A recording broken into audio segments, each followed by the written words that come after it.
वर्णन किया कि 28 वर्ष तक ब्रह्मचर्य का पालन करे और इसके बाद में गृहस्थ जीवन 60 वर्ष तक, 60 के बाद अपने समस्त दायित्वों का निर्वाह करके फिर वैराग्य ले लेवे, वानप्रस्थ। और 80 वर्ष की अगर आयु रहे तो 80 वर्ष की अवस्था के बाद फिर संन्यास धर्म का पालन करें।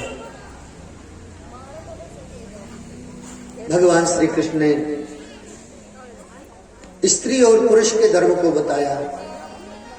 हे उद्धव, ये सब अपने अपने धर्म का पालन करते हुए मेरा चिंतन करें।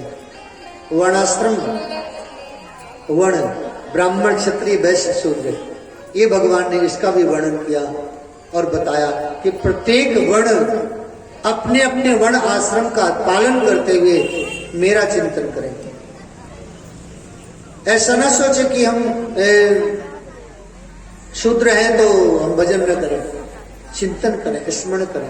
वो उस कर्म को करते हुए और भजन करेंगे तो जो ब्राह्मण को गति प्राप्त होगी वो एक शूद्र को प्राप्त होगी, जो क्षत्रिय को प्राप्त होगी वो वैश्य को प्राप्त होगी। सबको परमात्मा बराबर समान भाव से देखते हैं, लेकिन सृष्टि को चलाने के लिए ये वर्ण व्यवस्था बनाई गई है कि जिससे किसी प्रकार से कोई सृष्टि संचालन में बाधा उत्पन्न न हो। सब अपने अपने कर्म को करते हुए और परमात्मा का स्मरण करके परमात्मा का धाम प्राप्त करें। और फिर भगवान श्री कृष्ण ने उद्धव जी से कहा, उद्धव जी ये भागवत आप लीजिए और इस भागवत को लेकर के मेरे भक्तों में इसका प्रचार प्रसार करिए, जिससे इस साधन के माध्यम से भक्त मुझे प्राप्त कर सकते हैं। उद्धव जी रोने लगे। भगवान ने आश्वासन दिया, चिंता मत करो उद्धव, जब तुम्हारा मन करे आंख बंद करना, ध्यान लगाना, हम तुम्हारे समक्ष उपस्थित हो जाएंगे। उद्धव जी भगवान को प्रणाम करके चले गए। और एक दिन की बात है कि द्वारिका में समस्त द्वारिका वासियों ने निर्णय लिया कि हम लोग प्रभास क्षेत्र चलते हैं और वहां जाके भंडारा करेंगे। वहां गए, समस्त यदुवंशी खूब भंडारा किए और भंडारा में थोड़ी गलती हो गई। वहां पर मदिरा पिया, यदुवंशियों ने मदिरा पिया और एक दूसरे को गाली गलौज करने लगे। वो अरण नाम का जो वृक्ष था उखाड़ करके एक दूसरे को प्रहार करने लगे। एक एक करके यदुवंशी सब समाप्त हो गए। श्याम सुंदर कृष्ण ने अर्जुन को बुलाया। अर्जुन से कहा, अर्जुन देखो भैया, अब हमारे परम धाम गमन का समय हो गया है। अब आप मेरी समस्त जो रानियां हैं इन सबको लेकर के तुम वृंदावन चले जाओ, वहां राधा के पास छोड़ देना।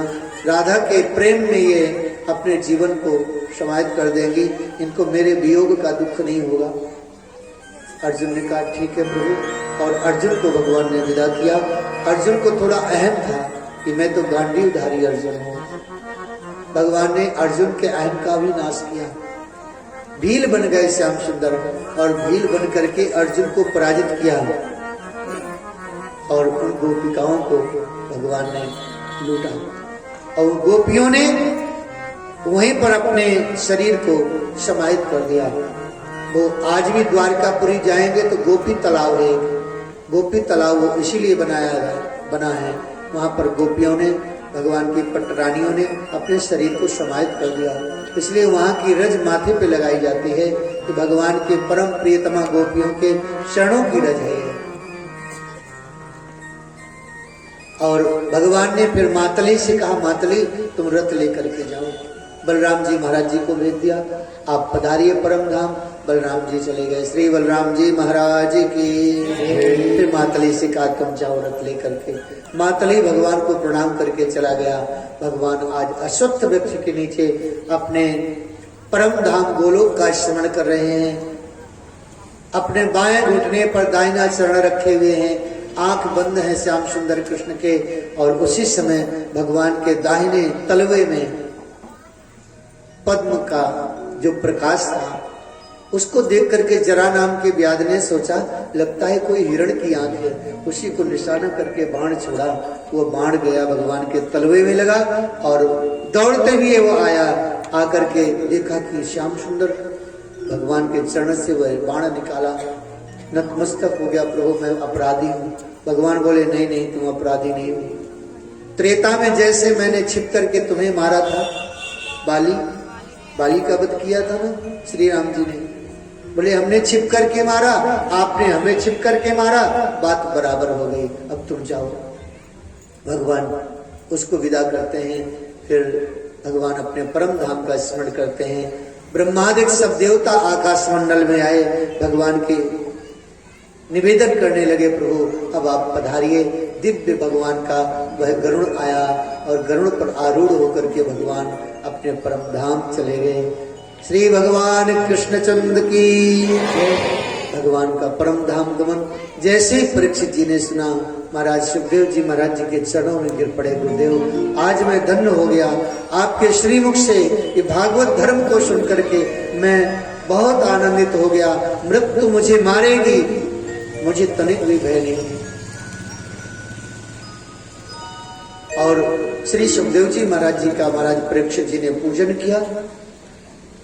पूजन करने के बाद श्री परीक्षित जी महाराज जी ने हाथ जोड़ करके कहा, गुरुदेव आपकी कृपा से अब मुझे तनिक भी संसार का कोई मोह नहीं है, यहाँ तक शरीर का भी मोह नहीं है। मृत्यु आवे मुझे इसका कोई भय नहीं है, आपकी कृपा बनी रहे। सुखदेव जी महाराज जी परमहंस वृत्ति को धारण करके वहां से धीरे धीरे जा रहे हैं।